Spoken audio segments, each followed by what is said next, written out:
Hello everybody and a warm welcome to this webinar on the representation of animals within our political systems. I'm Professor Andrew Knight. I'm the Director of the Centre Animal Welfare at the University of Winchester. And for anyone that doesn't know, Winchester is one of the most beautiful historic towns in the United Kingdom, around about 1 hour south of London. Our university has a very strong focus on values such as concern for animal welfare, social justice, and compassion for all living things. In this context, I was asked to come to the university and establish a new Centre for Animal Welfare in 2015, which has since grown to become one of the most active research and knowledge exchange centres at the university. We include 17 faculty members, including 4 visiting professors who are world leaders in their fields. We have 2 undergraduate degrees. We're just starting a new one shortly on animal welfare and conservation, which will be entirely distance learning. We have one on animal welfare and society, which is a conventional on-campus degree, and the master's program that I lead in animal welfare, behaviour, ethics and law, which has been entirely distance learning for the last 6 years and been very successful. We also have a small number of postgrad PhD students studying for Masters of Philosophy and so on. We give many external presentations at all sorts of conferences and universities. We're interviewed by the media at least weekly on animal welfare issues. We collaborate and consult with a wide variety of animal protection organisations, NGOs and so on, and we have a web page, a YouTube channel, and a short video series on animal welfare issues for anyone that's interested in those. Today we are talking about the representation of other animals within politics as part of a seminar series that we run on animal welfare issues. How can we best speak for other animals within our anthropocentric human political systems? How can other animals' rights and interests be represented in local as well as national government? Jane Smith of the Animal Welfare Party is the United Kingdom's first ever elected animal rights councillor. She's going to be discussing her experiences of speaking for other animals in local government and in parliamentary elections. I've also been a parliamentary candidate for the Animal Welfare Party in previous elections, and my students have asked me to also provide some brief insights into campaigning politically for animals, and also to provide some tips for media interviews. And indeed, the idea for this webinar has come from our students, and I'm grateful to them for proposing this very good webinar topic. We'll be talking shortly about Jane's presentation. She'll be providing that shortly. Then I'll be running through my own presentation for around about 10 minutes. And then we will take some questions at the end. So it'll be Jane for about half an hour, myself for about 10, and then Q&A. If you do have questions at any point, you're welcome to click upon the Q&A tab, which is accessible via this little question mark icon overlaying the chat icon. You should see a live Q&A coming up there that will enable you to answer your questions. If you'd like to direct your question to Jane or myself, if you could please specify that within the questions. We may not be able to answer all of those, but we'll try to get to as many as we can after the talks.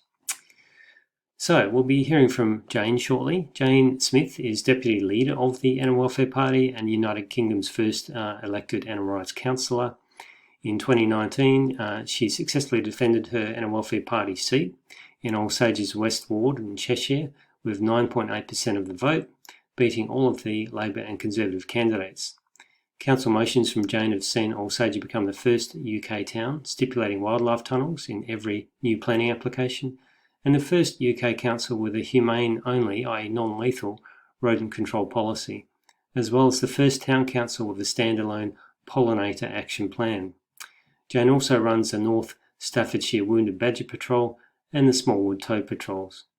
So thank you very much indeed, Jane, for coming to talk to us today.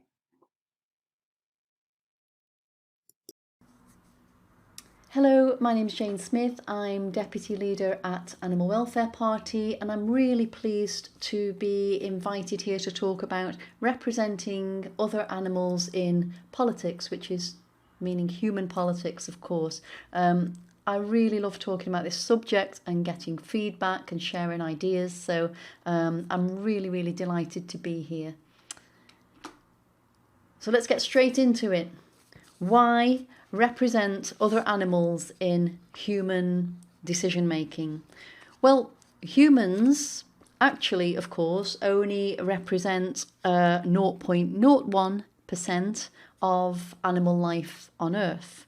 So shouldn't the needs of the other 99.9% of animals be considered in our human decision making, especially given the extent to which human activities impact, usually very adversely, on all those other species? Well, I think that this is a no-brainer. We should, of course, represent other animals in our human politics. Sometimes people try to say that Animal Welfare Party is a single issue party. I think it's actually the contrary. I think that human-centric parties who proceed without consideration of any other species in any meaningful way, well, they are the single-issue parties. We're trying to represent everybody on a shared earth in a way that's as fair as possible. And actually, this isn't really anything new at all. So indigenous and early human communities often did take the needs of other animals and living entities such as forests into account in their collective decision making.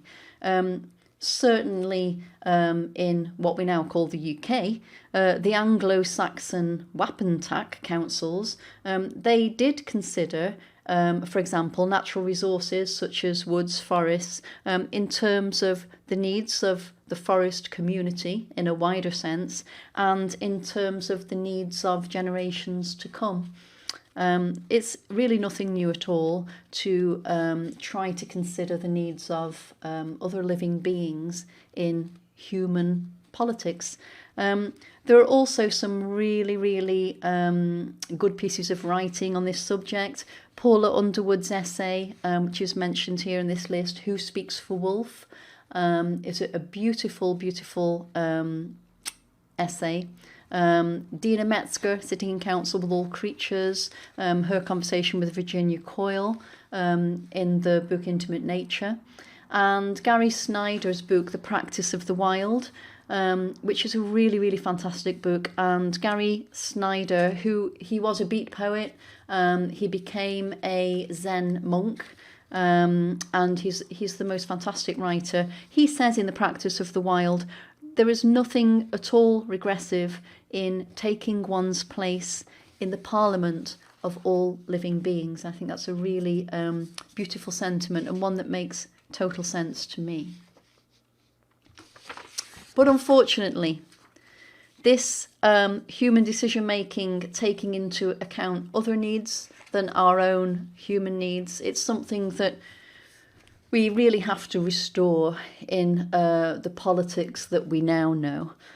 Currently, it's a constant battle to get the needs of other animals, or indeed of our shared environment, heard in human politics. And really, that's the front line that I see myself as working on at the moment. You might ask, why try to represent other animals in local government as opposed to national government? Well, local government does, of course, come with some quite big limitations in that it doesn't really have any meaningful legislative power. But there's an awful lot that we can do practically, politically and culturally, even at the most local level of government. And by the most local level, I'm talking about parish councils and town councils outwards, up to bigger borough councils, city councils, etc. I think really one of the ideas that I try to promote every day in my working life as an animal rights counsellor is the idea of a shared world that's comprised of local communities that are in fact multi-species spaces shared by living things, all of whom are important. So if I ask myself the question, what are local communities really made up of? Yes, there's people. There are the wild animals that we share our spaces with, companion animals, farmed animals, other captive animals, whether in zoos, aquaria, aviaries, research laboratories, etc., insects, trees, hedgerows and other plant life, rivers, streams and lakes. I'm really thinking about all the living entities that we need to be thinking about when we're making decisions in local government. So let's get practical. What can be done for other animals at the most local level of government? And here's a gratuitous photo of my rescue dog Aggie sitting on a Animal Welfare Party election banner. So I'm going to go over some of the very practical things that I've been doing as an elected animal rights counsellor over the past few years to give you a flavour of the sort of things that can, and if you ask me, should be done by local councils everywhere.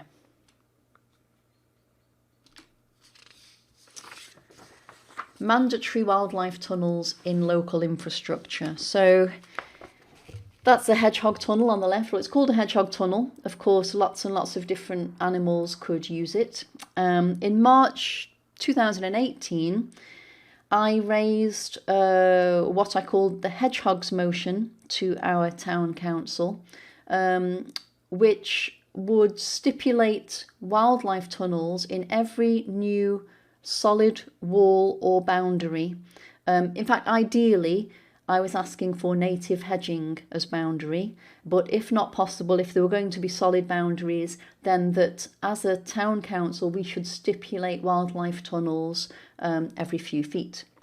I called it the hedgehogs motion quite cunningly, I suppose. I was initially thinking about toads, who I run the local toad patrol, and I know that a lot of toads really suffer from not being able to get to ponds in gardens, and these sorts of tunnels really, really help amphibians.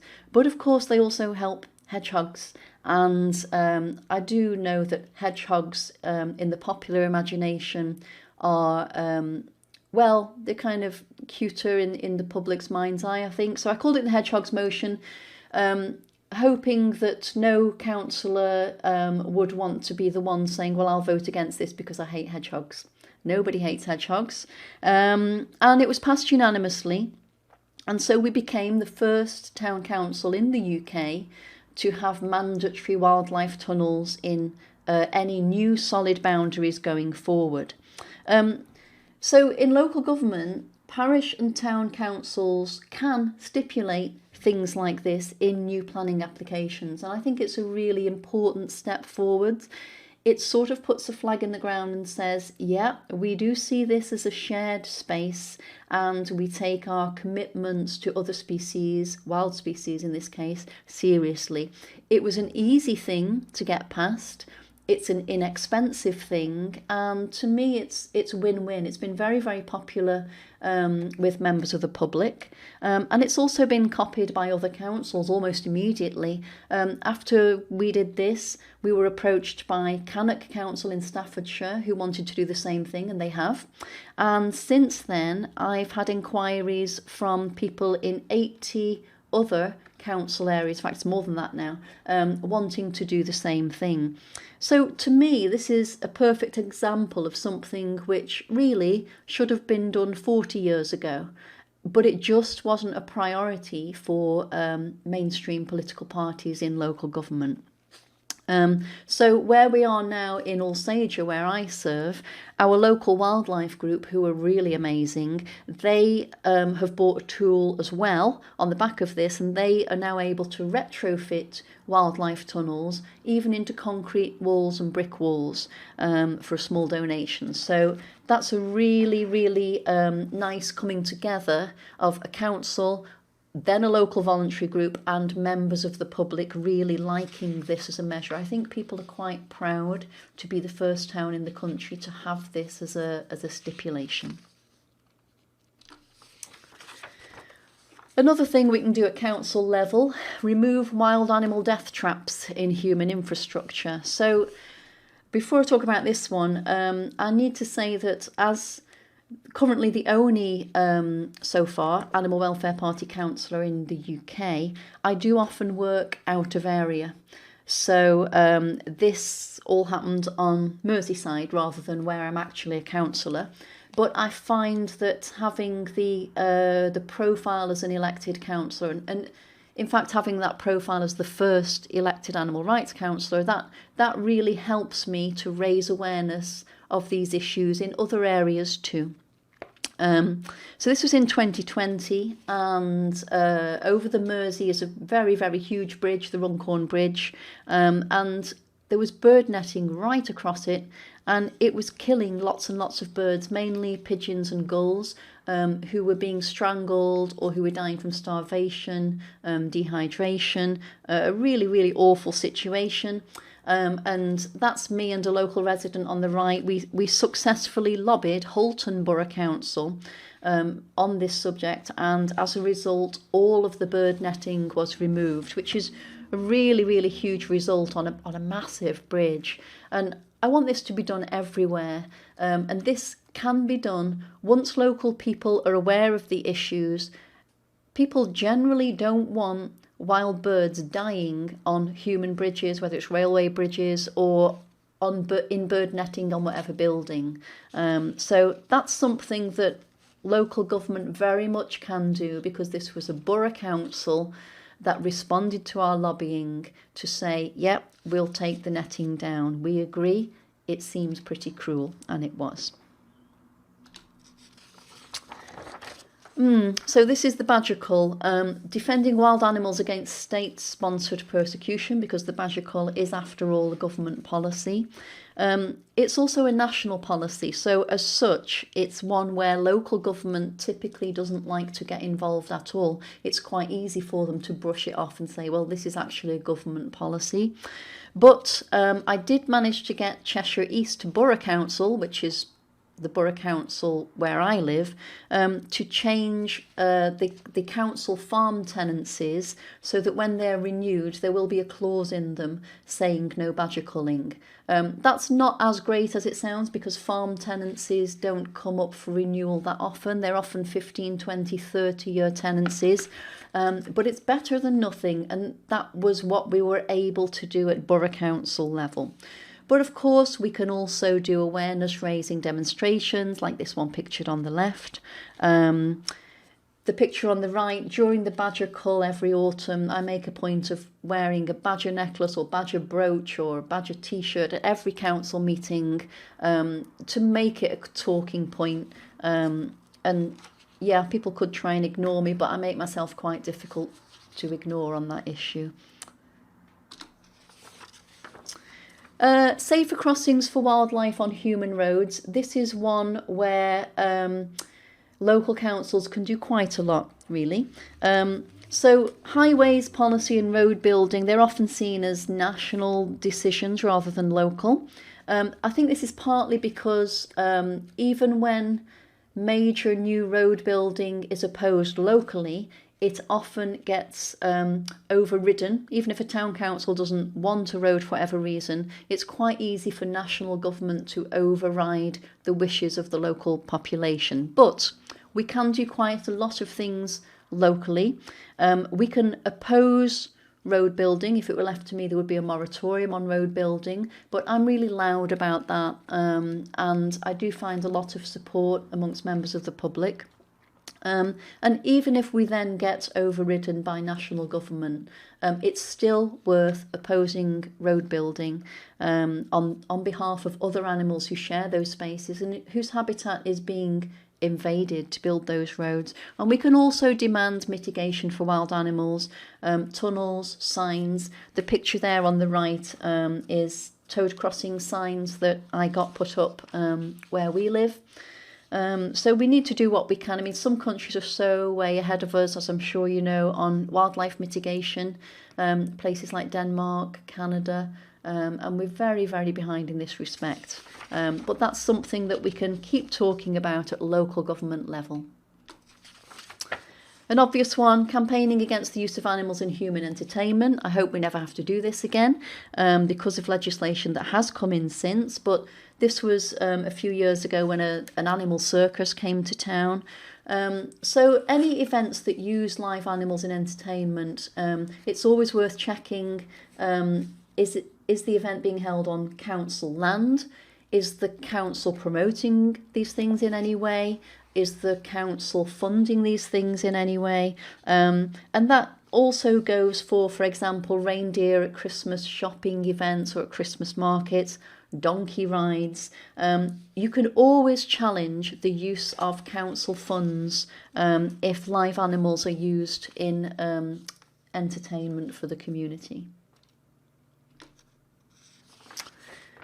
Obviously opposing intensive animal farming, so pretty much every parish and town council in the country will have some sort of factory farming in the area. And new farms can of course be opposed, not least on the grounds of climate emergency. So whether it's a new farm that somebody wants to be built, this can be opposed through the planning system.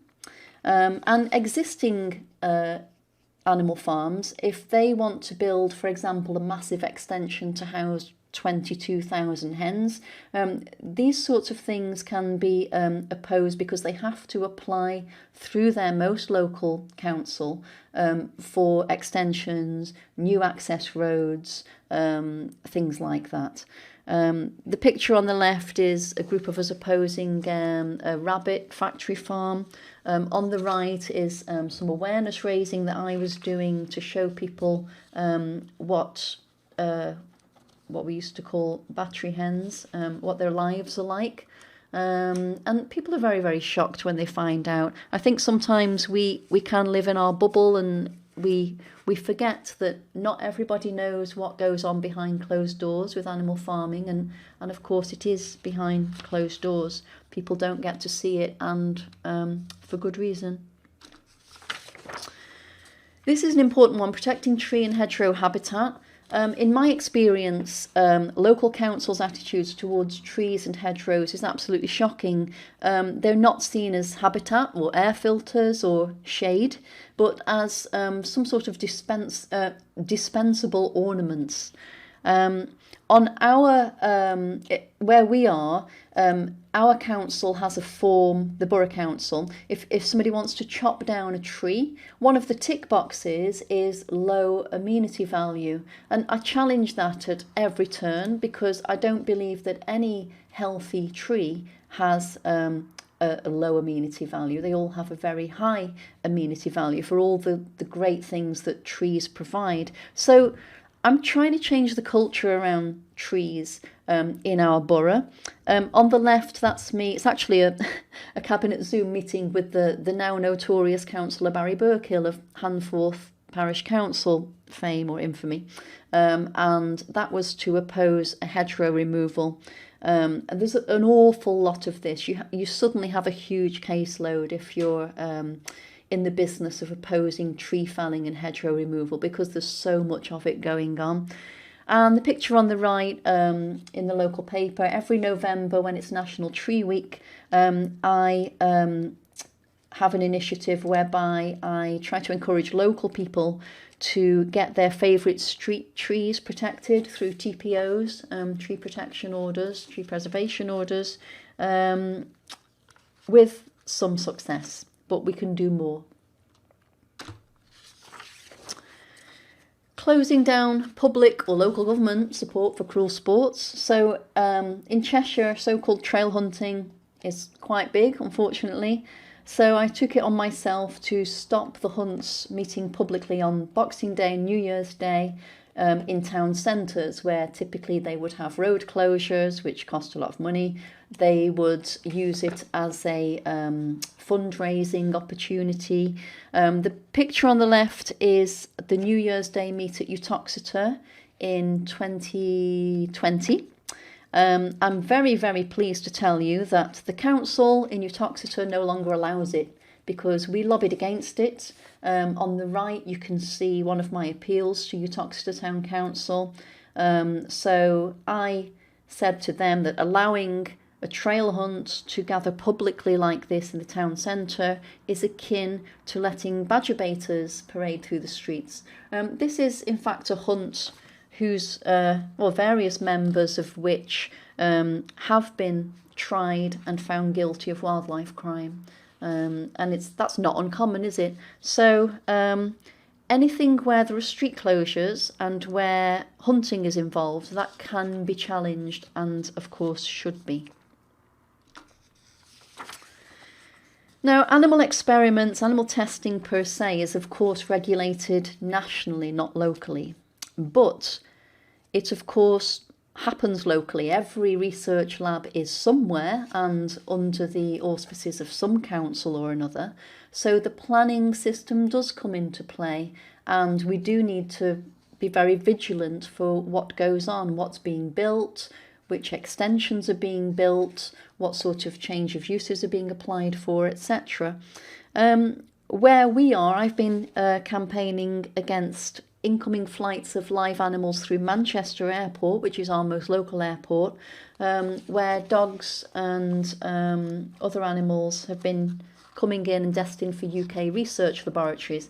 This is a good example of a campaign where I found it really, really useful to have the councillor title. So you can see that the coverage, the media coverage on the right, we were quite a big group of people, but if you're leading it as a councillor, you typically can get quite good media coverage in the area about it. That was a good example of that. This is an ongoing campaign. They're still doing it, so we are still campaigning, and we won't stop until they stop. A softer approach goes down well sometimes, so emphasising our shared and multi-species world. In our town, we have this annual One World Festival, and I always make a point of having a stall focusing on other animals, part of changing the culture whereby I don't think we should be talking about the world and leaving other animals out. So that's sort of a bit of an add-on to the cultural changes that we want to see. Campaigning against environmental pollution at the local level. So local councils very often routinely use glyphosate and other herbicides in parks and even in play areas. And this is quite a good example of pushing hard for local policy change, even if that is coming ahead of national guidelines.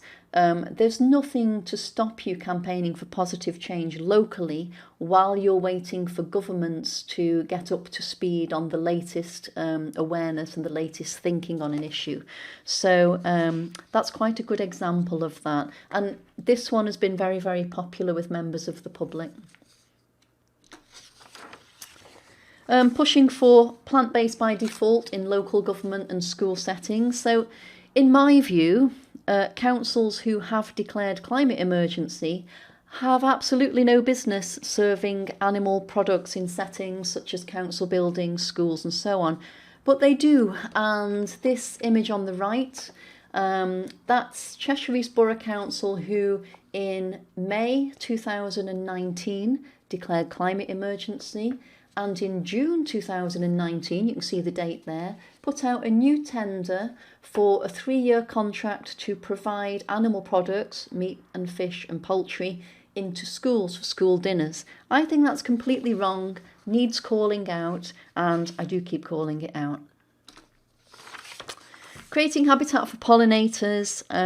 This is actually one of the single most popular policies that I've brought in. People really, really love wildflower strips, and we get so much nice feedback about it. I raised a motion at council around what needs to be done for pollinators, and this was one where I actually said we can't wait for governments to get a grip of this. We need to be one step ahead of the government and do this. And we became, through this motion, the first UK town council with a standalone pollinator action plan. So on the left, that's our wildflower meadow in our town centre park. And on the right, that's a wildflower strip we've created outside a local supermarket. And we've got several of these around the town now, and it's super popular. Really nice thing to do. Campaigning against land management, again, snaring. Snares are still legal, unbelievably, but borough councils can do something about this at the local level. They can change their land tenancies to ban snares. So that's something else where you can work at the most local level. Making council assets wildlife friendly. I'm on a mission to make our town council buildings as wildlife friendly as possible. We've talked about wildflower strips. We've also done stuff with edible plants, sort of pick your own. And these pictures were when we installed Swift nest boxes on our town council offices. So this is really all about getting local government to lead by example. Pushing for cleaner water. Water is often overlooked as a living local entity with its own needs. We did a biodiversity survey of our town centre, Mere, which was absolutely disastrous, very, very poor water quality. And we're now working on getting tethered floating habitat islands to help restore insect life as a first step towards restoring biodiversity there. I'm basically calling out speciesism at every turn. This is a cultural campaign as well as a political one. And we can't overlook the importance, I don't think, of bringing other people with us on this journey. We can see a positive future and a fairer future for all species, and a future of coexistence. And we need to create a political space where we can bring other people into that space and bring them with us on this journey, hopefully in a positive way as well, wherever possible. We've covered most of these, but the second point on that list, at our town council meetings, every single meeting has a local reporter present, so that's a brilliant opportunity for me to raise issues that otherwise would not get heard in local media at all. And that point, the fifth point, I think, about challenging conceptions around animal rights and animal advocates. I'm finding that how I speak and how I look, unfortunately, how I look, 'cause I don't want that to matter, but it does. I think that people expect animal rights counsellors to look and sound in a certain way, and it's quite good to challenge those preconceptions where you can. So that's been a little bit of a learning curve for me, and I think for everybody else who's in this area. And then, of course, parliamentary elections. Why stand as an animal rights candidate in parliamentary elections? Well, to make sure other animals are even included in the conversation. It's a chance to push the debate. These pictures were taken at local hustings in the December 2019 elections, where I stood for Congleton, which is a safe Tory seat. And the issues that I care mostly about would not be mentioned at all in those debates if I wasn't there speaking about them. And I'm sure Andrew can say more about this. But it's really, really important that somebody talks about this stuff and that we push the agenda like that. to give people the chance to vote for a better future for animals. I have had correspondence from members of the public, which has sometimes been really touching, saying things like, one woman said she'd waited 40 plus years to see the word animal on a ballot paper. So you have to be quite thick-skinned in this job, but sometimes you do get those moments of appreciation that people really have been waiting for this sort of thing. So that's really, really heartening when you hear things like that. I think modelling standing up for what you really believe in is important. The political system that we have here in the UK, obviously it isn't very democratic, and I think it sends out a really important message. If you can stand up for your cause, knowing that you have no chance of winning and doing it anyway. I should perhaps say knowing that you have no chance of winning yet. I want to be a bit more optimistic about that. But I think that sends a ripple effect out there as well. And for me, that's quite an important part of doing this. To push mainstream parties to think harder about animals' rights, of course, to show those parties that voters don't only care about animals' rights, but they will vote for them at the ballot box, and to highlight the unfairness of our first-past-the-post electoral system. I think I spoke very, very fast for the last few slides. I'm sorry, I was conscious I've only got 30 minutes, but I will take questions afterwards, and I'm really, really happy to hear any questions and any feedback. And while, I think I can do this, while questions are being asked, if I can put a slide with my contact information on it, and take questions while that's up there. And if people have questions after this event, please feel free to contact me. I really, really welcome conversations on all of these issues. So thank you so much, and looking forward to your questions. Thank you very much, Jane, for that really interesting presentation. It was inspiring to see all the ways that political representatives can help animals at local council level. And it seems that many of those ideas, such as the wildlife corridors, would be readily translatable elsewhere. So I hope that this does provide some inspiration to others to consider similar initiatives in other councils.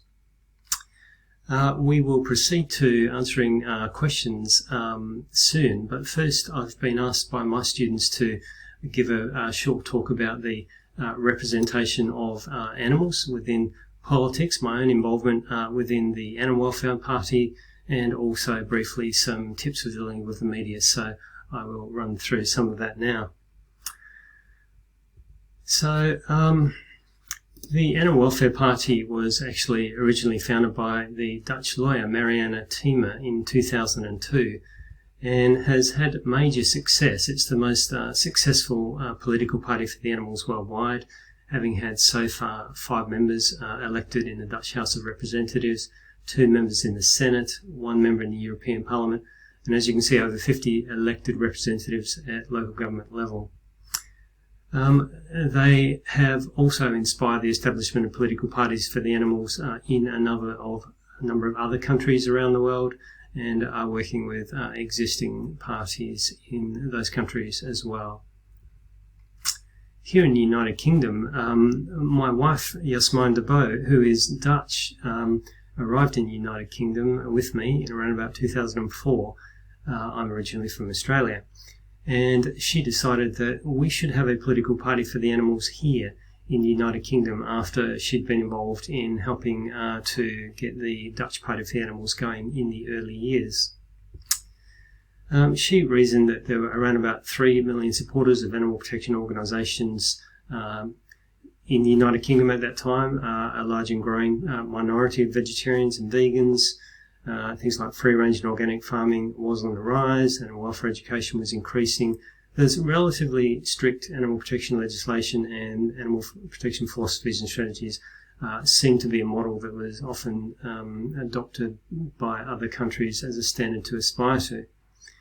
And so on this basis, she established the political party for the animals at that time in the United Kingdom, and it was called Animals Count initially, changing its name to the Animal Welfare Party in recent years. The fundamental justification for the party was that it was felt that broad concern for animals was actually a mainstream priority. It's not some kind of fringe philosophy, but it's quite a mainstream priority, and yet it seems to be poorly reflected in the policies of most existing political parties.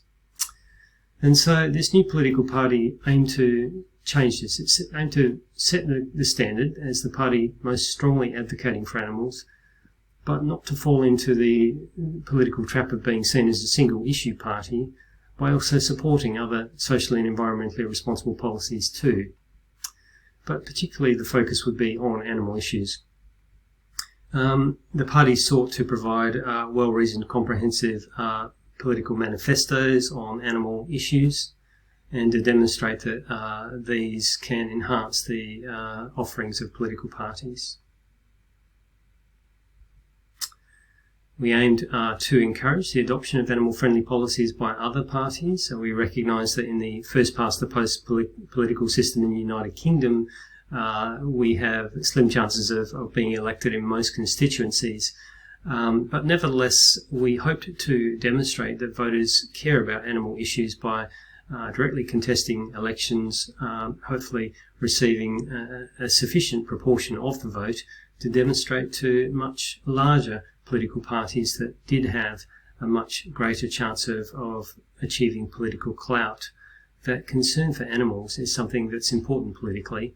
It's reflected in the priorities of voters, and that the larger parties ought to consider adopting more animal-friendly policies within their own manifestos. And indeed, we've had some success at achieving this. Our policies currently are focused on these priority areas: redirecting subsidies from livestock and fisheries, farming to plant-based agriculture, phasing out animal experimentation with sort of binding targets for reduction, and funding the support for alternatives. Because often the idea of phasing out animal experimentation is something that many bodies pay lip service to without concrete targets to actually help to achieve that. So we think that they should be provided as well. Increasing penalties for those convicted of animal cruelty, promoting healthy plant-based lifestyle initiatives, phasing out farming practices with poor welfare consequences. So we're concerned about all animal use issues, but we have these focus areas. I was asked to be a spokesperson for the party for a 5-year period, as you can see there, and to contest European parliamentary elections on behalf of the party in 2014 and general elections in the United Kingdom in the 3 years that you can see there. And I've had some interesting experiences along the way. For some odd reason, there seems to be a fair bit of fancy dress associated with campaigning for animals. Here is me in Kensington in 2015 campaigning for the Animal Welfare Party, along with obviously a fancy dress fox designed to draw attention to the Conservative Party's support for fox hunting. Here was me in 2017 campaigning against Theresa May, Prime Minister of the United Kingdom at that time, in her own constituency of Maidenhead. And because it is the Prime Minister's constituency, you do get a bunch of interesting other characters standing against her. Instead of the normal 5 or so political parties, there tend to be closer to 15. And I'm the person on the right of the stage there at the counting of the vote and the announcement of the results. And just to my left is so-called Lord Buckethead, who dresses himself up, as you can see, in fancy dress with this elongated bucket on his head. He claims to be a deep space lord who every 5 years or so hears distressed signals emanating from earthlings about the parlous state of government within the United Kingdom, and feels duty-bound to answer the call and return to Earth and contest the election against the current sitting Prime Minister of the day.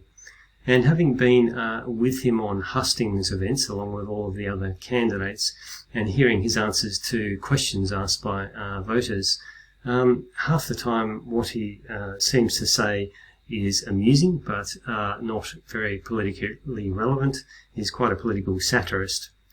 And the other half of the time it seems to be actually quite politically astute, and I feel that he would probably make a better politician than a number of our serving politicians today. So there you go, one of the interesting characters you get to meet when campaigning for politics. For animals within politics. You also get to go to some interesting places. I was able to present one of my animal welfare reports to government in recent years. And here is me campaigning on behalf of the Animal Welfare Party in New Forest East in one of the hustings events. And I hadn't had very much experience doing hustings events previously, and it's interesting to be at a long table with other candidates to either side, some of who are professional politicians, and actually have a lot of time to spend preparing for these events, compared to someone like myself who is an academic or with a full-time job and duties elsewhere, facing a packed hall of what can be several hundred people answering questions about policies on all sorts of issues. And I would say that for anyone that might find this intimidating, which I think probably applies to most of us, and I certainly did this in the beginning, I would say take heart, because it's remarkable how any reasonable person who follows the news to a reasonable degree and so is aware of the social concerns of the day, has a reasonable level of knowledge of concerns within a constituency, and is reasonably articulate. It's remarkable how well you can actually do.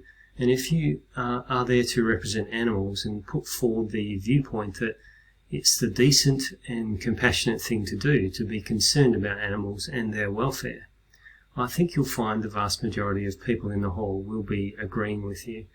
And I found, to my great surprise, having not done very much of this before, that just on that basis, not by being a professional politician, not by having very much time to study the issues, I felt like I held my ground very well, and we did very well as a political party in these settings.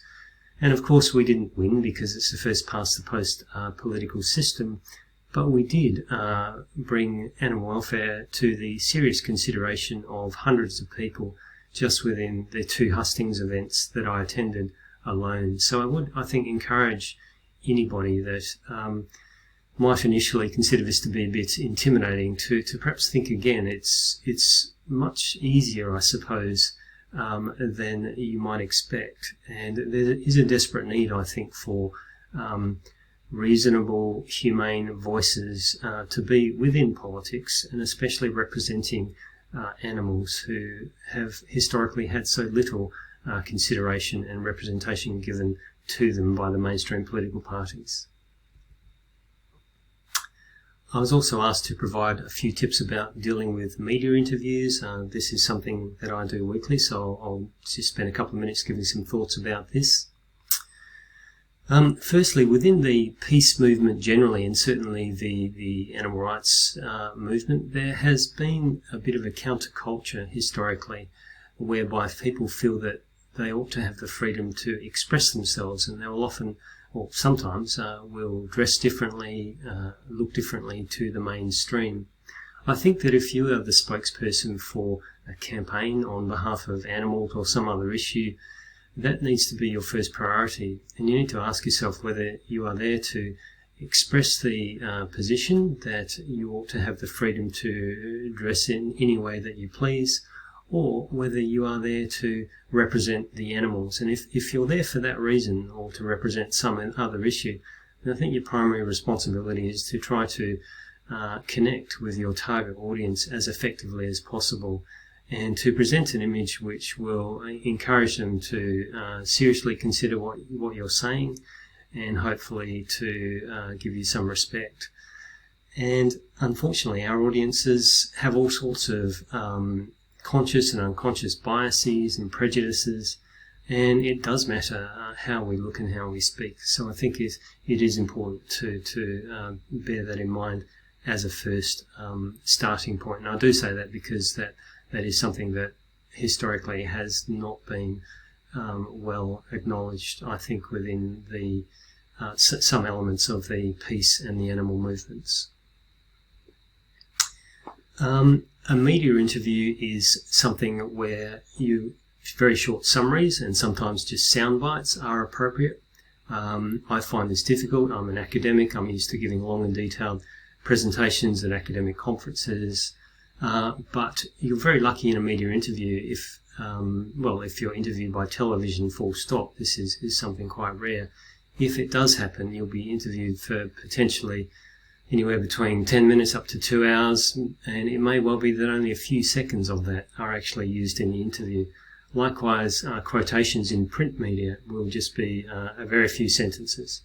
You may get more airtime on the radio, but even so, you won't have the space usually to go into things in great depth.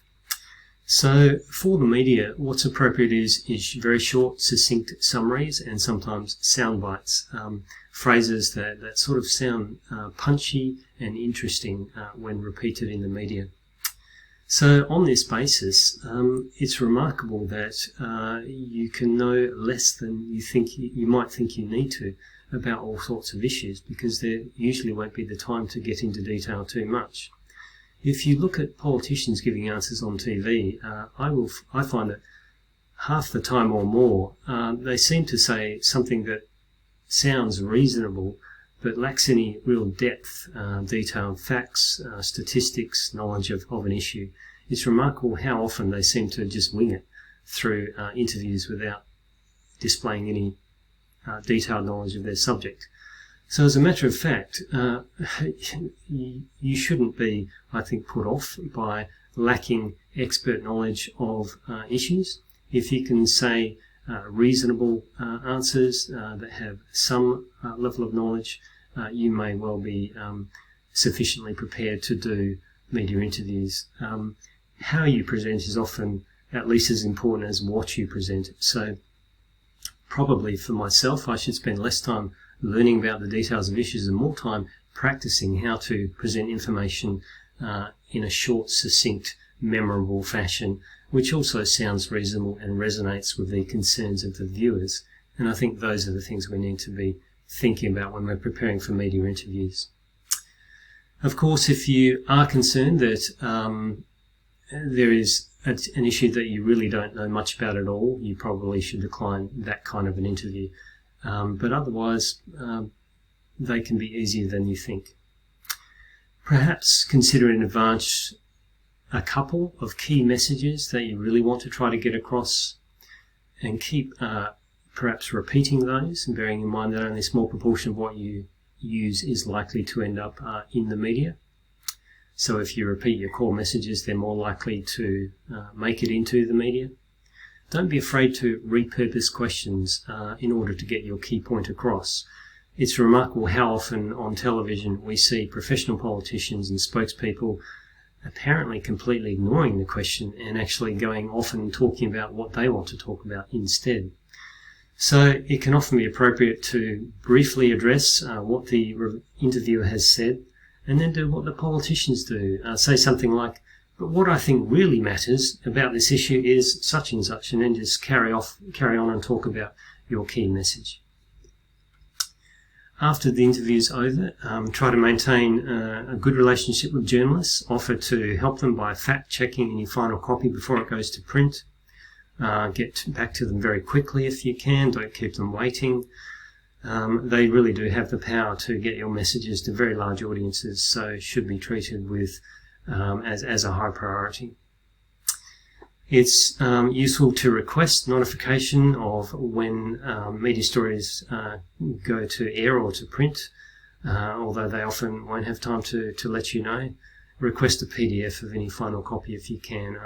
Mention that you'll be able to then circulate these through your own networks to wider audiences. If you feel that inquiries are coming from organisations or media which are hostile to your cause, I would say do what we see so often in the mass media, which is perhaps decline to be interviewed because there's too much potential for your words to be taken out of context, but provide a written response, which is harder to do that, and so that you can refer anybody back to it to show the answers that you truly gave if they misrepresented you. So, I hope some of those tips might be interesting to some people. Jane has kindly offered to take further questions later if anyone has any, and those are her contact details there. So I hope that's been very interesting. Thanks very much for coming today and for listening to our short presentations.